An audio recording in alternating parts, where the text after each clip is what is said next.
Well, hello and welcome to another video which will be out on the boat.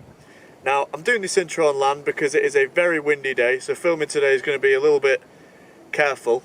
Now, obviously that might make things rough. I am being careful and I will not be leaving the river in the estuary tonight. I was going to launch up at a different location, but because it's a bit windy I've just come into the river. The targets today are going to be bass.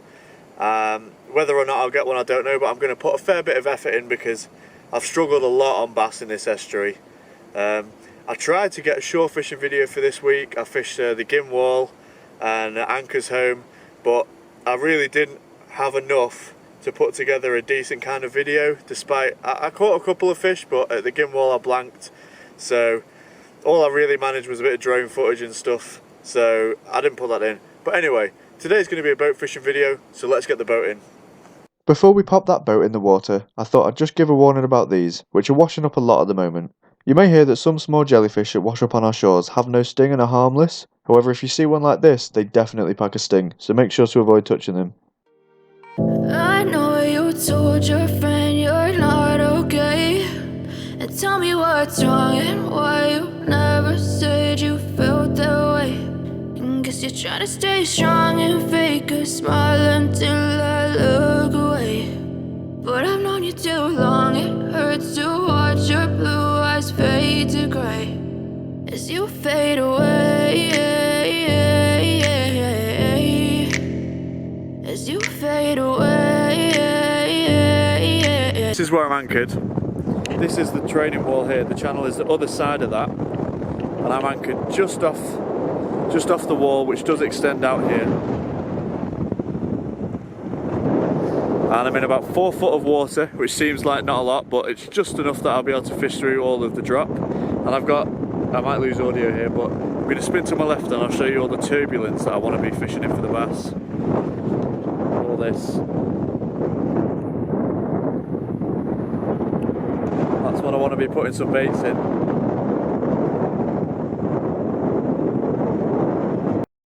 So the way I'm going to fish for these bass is I'm going to have 2 bottom rods out, baited with lugworm like this, just a simple 1 up 1 down, and then I will either be spinning or float fishing with my 3rd rod. I won't probably do both because that'll be a quick way to get into a right mess, but I'll show you the float rig and the lures I'll be using when I do so. But first let's get these bottom rods out.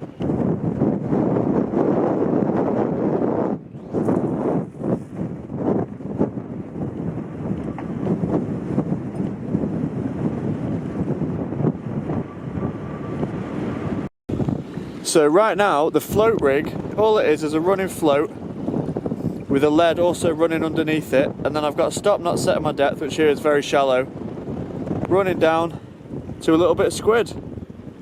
I'm leaving that on the free spool, and it's really exciting when you hear that reel go bzzz, and it actually gives you way more bite indication than the float does in this depth.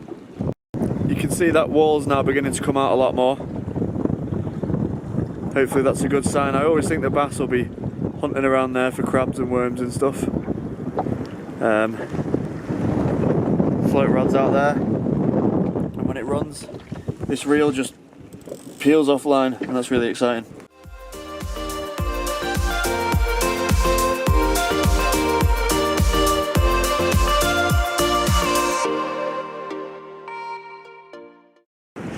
Well, since I last did a clip to camera of casting that rod out, conditions have got a little bit worse. I don't know how bad that looks on the camera, but it is proper raining and the wind's coming. Now, I'm going to try and still get a video for you because I'm going to stick it out, but I have no idea. I can't leave a camera on a tripod in this, so it's going to be a few clips, but I'll persevere. Well, this is probably the only place on the boat that I can get that camera set up where it's not going to be soaking wet, but we have caught a fish that I'm trying to show you, and here he is. It's not a bass, but that is a tiny little tope pup, which I am really, really grateful for on a day like today. Tiny little male tope pup that just managed to bite me, luckily.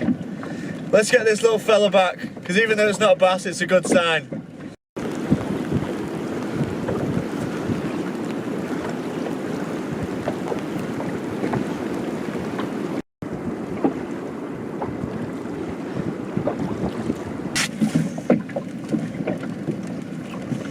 Well, to prove it wasn't a fluke, I've done it again.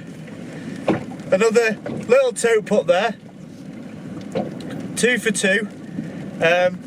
Now, remember tope don't drop egg cases like the rays and the bullhuss and things do. They give birth to live young. So these little fellas, in all probability, will be about a month old. They'll definitely be this year's fish. So it's important to conserve these. So I'll do a quick close-up because who knows how this video clip's going to turn out. And then I'll get this little dude back.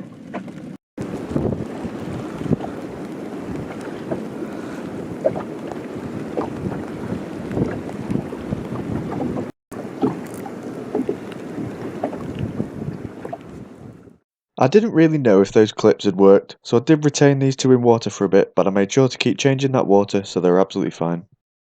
Well, the wind stopped now, sorry, the rain stopped now, just long enough for me to do a little piece to camera. I've actually moved marks now because I wasn't catching any bass. I picked up a couple of topepups, but to be honest, I was really just hunkered down in the rain.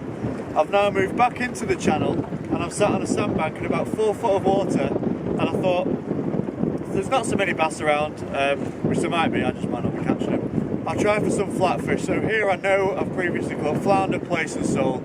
So we'll get the bottom rods out with lugworm on and see if we can pick up one of them.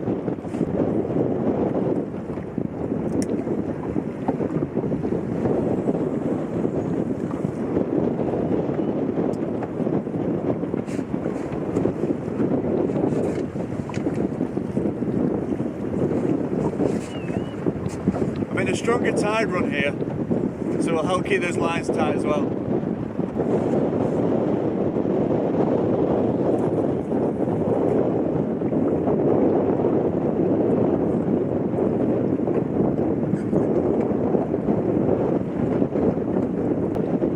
Well, now I might have a chance to show you those topepups I caught, because I've retained them in some water and I've no idea how that previous footage turned out. I've no idea if you can hear this. If you can, it'll be in voiceover. If you can't, well, let's have a look at those topepups now. There we go. Awesome little pups then. Sorry, got the water on the lens, I'll fix that in a sec.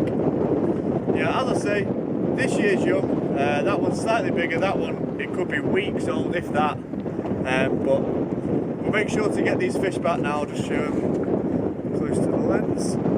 Lovely little pups.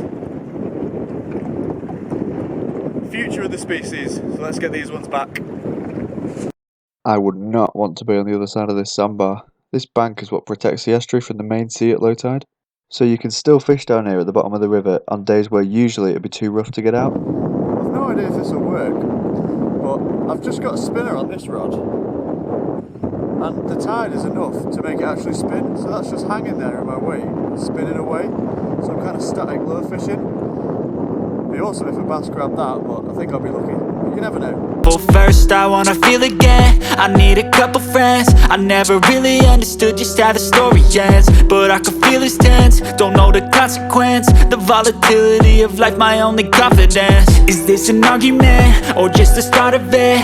Either way, I'd love to do a proper outro to you, but unfortunately that rain, as you can see, is just shutting me down. I've caught no flatfish. I'm going to get pushed off the mark now anyway.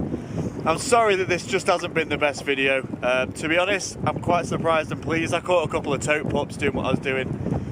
No bass, but it's getting pretty vicious out here, so I'm going to pull the anchor and head in. Thank you very much for watching my video. If you've watched this far, I appreciate it, and I'll see you next time. It's a good job I did pull anchor, as a squall came in right after that clip and I could barely see any channel markers or sandbanks, so